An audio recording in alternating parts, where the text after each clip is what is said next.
আয়াত নম্বর 55, 55 এবং 86। আর এই ডক্টর জাকির নায়েক কেমন ডাক্তার? স্যার, সূরা কাহফে আল্লাহ তাআলাই তো বলছেন। এখন প্রশ্ন করেছেন, আমাকে তো উত্তর দিতে দেবেন, তাই না? স্যার, বর্ণনা তো আল্লাহ তাআলা করছেন, জুলকারনাইন তো বর্ণনা করছেন না। স্যার, এর মানে আপনাদের কি কোনো সমস্যা আছে?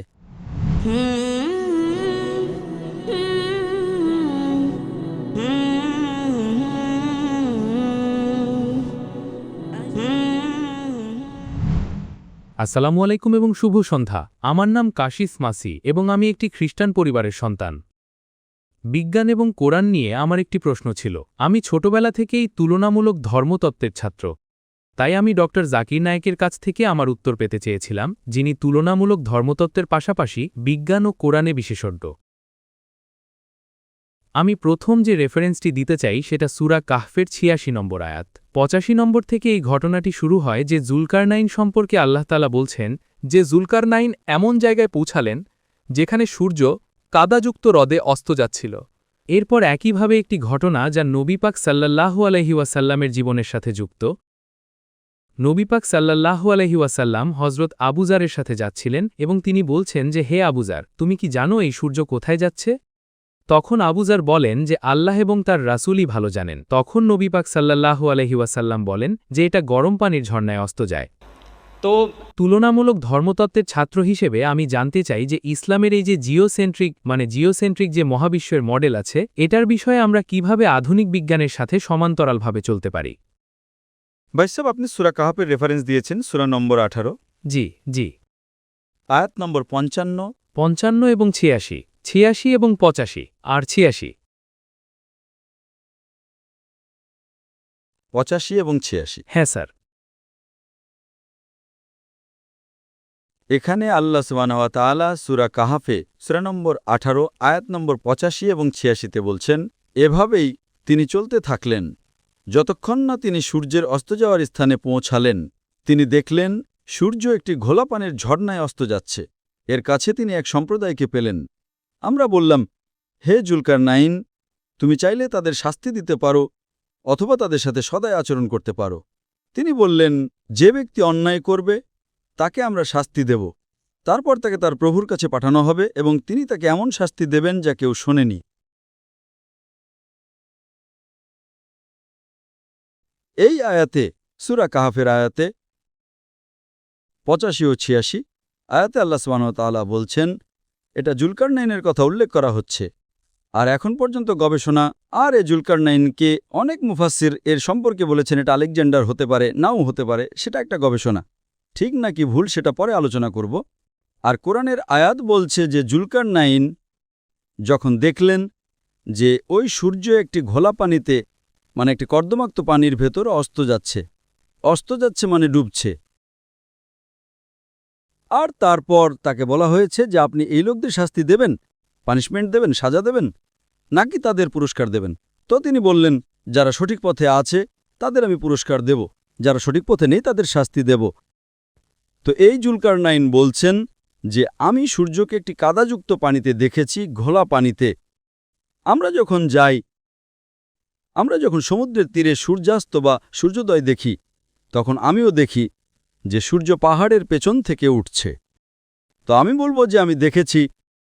আমি যখন মুড়িতে গিয়েছিলাম, যাইনি এমনি বলছি, আমি এখনও মুড়িতে যাইনি, যাওয়ার ইচ্ছে ছিল, কিন্তু এখন সময়ের অভাব। আমি মুড়িতে গেলাম আর সেখানে পাহাড়ের পেছন থেকে সূর্য উপরে উঠছিল। আর সেখানে আমি গেলাম, ওই নদীতে সূর্য ডুবে গেল। আর এই ডক্টর জাকির নায়েক কেমন ডাক্তার? সূর্য কি কখনো পাহাড়ের পেছন থেকে আসে? সূর্য কি পানিতে ডুবে?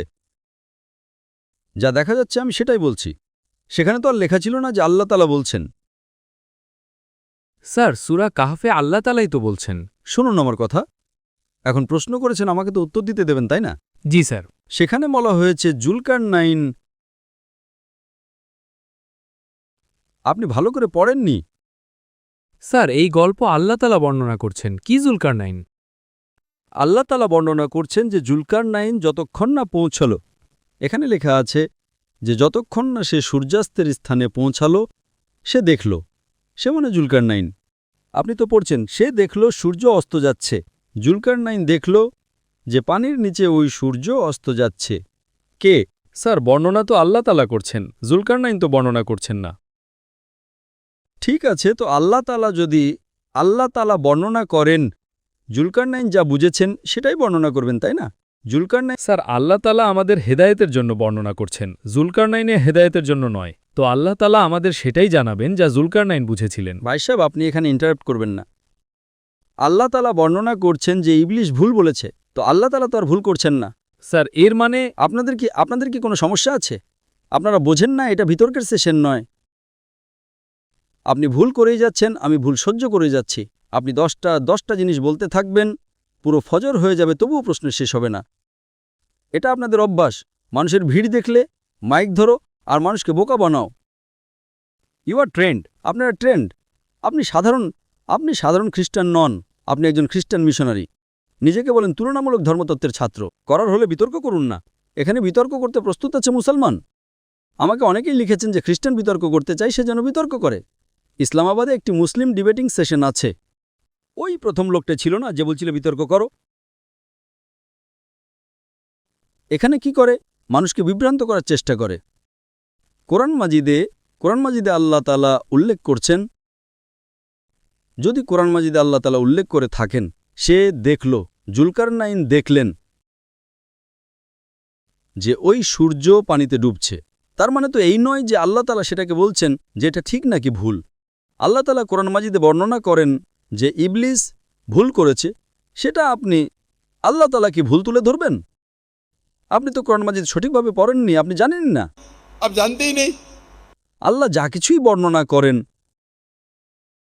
আল্লাহ তাআলা কত কিছুই বর্ণনা করছেন যে ওই লোকটি ভুল করছে, তার মানে তো এই নয় যে যদি আল্লাহ তাআলা নিজেই বলেন। উদাহরণস্বরূপ আল্লাহ তাআলা সূরা আম্বিয়ায় বলছেন, সূরা নম্বর 21 আয়াত নম্বর 30-এ, अवलम यरल्लज़ीना कफरू अन्न समावाति वल अर्द कानत रत्का फतकनाहुमा। डू नॉट द अनबिलीवर्स सी যে আকাশ এবং পৃথিবী একসাথে যুক্ত ছিল এবং আমরা তাদের আলাদা করেছি। আকাশ এবং পৃথিবী এক ছিল আর আমরা তাদের আলাদা করেছি। এটা আল্লাহ তাআলার বর্ণনা। এখানে স্পষ্ট ভাষায় আল্লাহ বলছেন যে জুলকারনাইন দেখেছেন। তো জুলকারনাইন যা বুঝেছেন সেটা ঠিকও হতে পারে, আবার ভুলও হতে পারে। আল্লাহ তাআলা এটা বলছেন না যে জুলকারনাইন দেখেছেন আর জুলকারনাইন ঠিকই দেখেছেন। তো এভাবেই আল্লাহ তাআলা বর্ণনা করছেন যে জুলকারনাইন দেখেছেন। আমিও যদি দেখি যে পাহাড়ের পেছন থেকে সূর্য আসছে, আমি সেটা বর্ণনা করব। তার মানে তো এই নয় যে আমি এটা মানি যে সূর্য পাহাড়ের পেছন থেকেই আসছে। ওই একই সময় অন্য কোথাও থেকেও আসতে পারে। তো এটা বলা যে আল্লাহ তাআলা বলেছেন, এটা একেবারেই ভুল। আপনি মানুষকে উস্কে দিতে চান, এটা একদম ভুল। আপনি কোরআন মাজিদ সঠিকভাবে বুঝতেই পারেননি। এর ভেতরে আল্লাহ তাআলা উল্লেখ করছেন যে জুলকারনাইন কি দেখেছেন। আর আমার মতে এতে কোনো ভুল নেই। আমিও দেখি যে সূর্য পানিতে যাচ্ছে, এটা বলি না যে পানির নিচে যাচ্ছে, কিন্তু বর্ণনা তো সেভাবেই করব, তাই না? আমি ইংরেজি ভাষায় বলি, कहता हूँ सनराइज सनराइज। আমি একজন ডাক্তার, আমি জানি সূর্য কখনো উঠে না, তবু আমি বলি যে সানরাইজ। আমি বলি যে সানরাইজ, সূর্য জাগছে। আমি জানি সূর্য জাগছে না, এটা একটা বাগধারা। সান ইজ সেটিং, সূর্য তো আর নিচে যায় না, ওই সূর্য তো ওখানেই আছে। মহাবিশ্বে সূর্য নিজের চারদিকে ঘুরছে, পুরো সৌরজগতে, না অস্ত যাচ্ছে না উদয় হচ্ছে। আমিও ইংরেজিতে বলি, এটা একটা বাগধারা। একইভাবে আমি বলবো, आई मेमोराइज बाय हार्ट। আমি মন থেকে মুখস্থ করেছি। আর এই স্মৃতি কি মনে থাকে নাকি মগজে থাকে, তাই না? তবু আমরা বলি যে I have memorized it by heart, বলি কি না? স্মৃতি কি মনে থাকে নাকি মগজে থাকে? আমি আমার স্ত্রীকে বলবো I love you from the bottom of the heart. ভালোবাসার কেন্দ্র হৃদয়ে নেই, বাম দিকের কেন্দ্র মগজে। এভাবেই ভাষা কাজ করে, এটা একটা বাগধারা। आई मेमोराइज बाय हार्ट। কেউ হৃদয় দিয়ে মুখস্থ করতে পারেই না, মুখস্থ করে মগজ দিয়ে। তো যেভাবে ভাষা থাকে সেভাবে বাগধারা তৈরি হয়। তাই এখানে আল্লাহ তাআলা উল্লেখ করেন যে জুলকারনাইন দেখলেন যে সূর্য ঘোলা পানিতে অস্ত যাচ্ছিল।